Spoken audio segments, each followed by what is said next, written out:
Quand la Bible dit marcher par l'esprit, c'est-à-dire prier. Jésus pouvait dire aussi à ses disciples, il dit veillez et priez afin que vous ne tombez pas en tentation. Il dit l'esprit est disposé, la chair est faible. La chair vous fait faire ce qu'elle veut si vous ne priez pas. L'opposé des désirs, des passions de la chair, c'est la prière. Mais la prière sans cesse. C'est pourquoi il a dit veillez et priez. Quand on dit veiller et prier, ce n'est pas forcément passer des nuits sans dormir. Veiller et prier, ça veut dire prier tout le temps. Ça veut dire veiller sur la prière. Ça veut dire veiller à prier. Ça veut dire soyez tout le temps en prière. Paul le dit littéralement en disant priez sans cesse. Comment est-ce qu'on n'est pas passionné des choses? C'est en étant passionné de Christ. Passionné par quoi? Par le moyen de la prière. Tu es toujours en prière.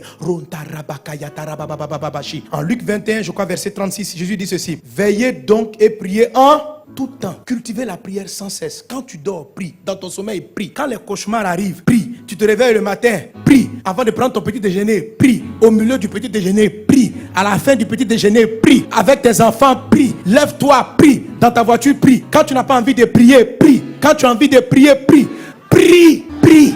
Alléluia, prie.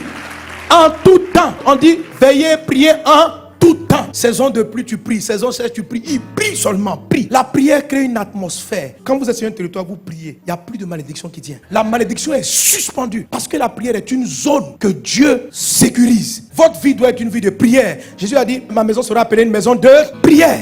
Et qui est la maison de Dieu? C'est ton corps. Qui est la maison de Dieu? C'est l'église. Ça doit être une atmosphère de prière. Vous savez, mes amis, les disciples ont vu Jésus marcher sur la mer. Ils n'ont pas demandé à Jésus, apprends-nous à marcher. Ils ont vu Jésus ressusciter les morts. Ils n'ont jamais dit à Jésus, apprends-nous la résurrection. Ils ont vu Jésus guérir des malades. Ils n'ont jamais dit à Jésus, apprends-nous à guérir les malades. La seule fois, ils ont demandé à Jésus de leur donner un coup. Apprends-nous à prier. Nous, on ne sait pas prier. Apprends-nous à prier. Parce qu'ils avaient compris une chose. Que le secret de la vie surnaturelle de Jésus, ce n'était pas de faire des prodiges. C'était la prière. C'est dans la prière que le ciel se révélait sur la terre. Qu'on sortait de tout ce qui peut être malédiction. Prie en tout temps. Il y a des fois la chair n'a pas envie de prier. Quand elle n'a pas envie de prier, c'est là même qu'il faut prier. Elle veut dormir, puis tu pries. Même dans le sommeil, tu pries. Tu te réveilles, tu es en forme, tu pries. Tu as sommeil, tu pries. Prie. Prie. Ne justifie rien. Les disciples disent on a sommeil. Jésus dit je m'en fous. Priez. On dit mais nous on a sommeil. Laisse-nous dormir 30 minutes. On ne dort pas. Priez. Il dit mais comment on va faire? Il dit la chair est faible, l'esprit est disposé. Donc priez. Priez en langue. Priez en esprit. Prie. Dis à ton voisin prie. Tous les hommes spirituels, tous les gens de victoire prient. Et c'est la prière qui prend le temps, qui amène tous ceux qui sont dans votre entourage à être sous bénédiction. C'est comme ça que vous faites transiter la bénédiction qui est en eux. Quand vous priez, les gens qui travaillent avec vous, votre mari, si tu pries, la malédiction ne peut pas le toucher. Quelles que soient les réclamations de ses parents. Toi, ta maison est devenue une maison de prière. Lui, il a un problème dans sa vie. Ton chauffeur, tu pries dans les voitures que tu achètes. Tu pries dans ton magasin. C'est la chair qui va te dire, il ne faut pas prier, que les gens vont te prendre pour un fou. Quelle affaire de fou. Prie, sois fou même. Prie. Ta nouvelle boutique, tu ouvres, tu dis, les gars, on commence par la prière.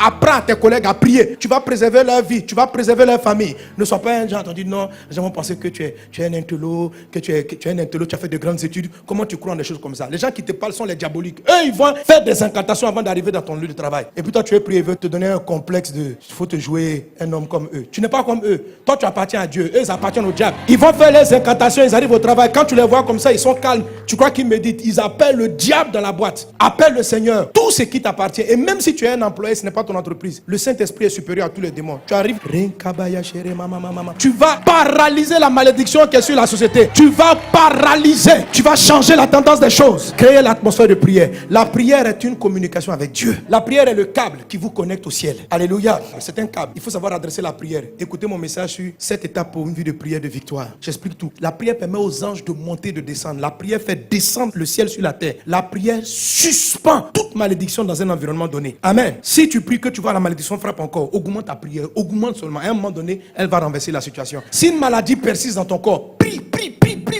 jusqu'à elle va partir. Prie. Pierre avait une réclamation. Jésus dit, j'ai prié pour toi. La réclamation va plus avoir son effet. Donc il a régné, il est revenu à Jésus. Satan n'a pas gagné. La prière a sorti l'apôtre Pierre d'une réclamation satanique. La prière va sauver vos collègues. La prière va sauver votre conjoint. La prière.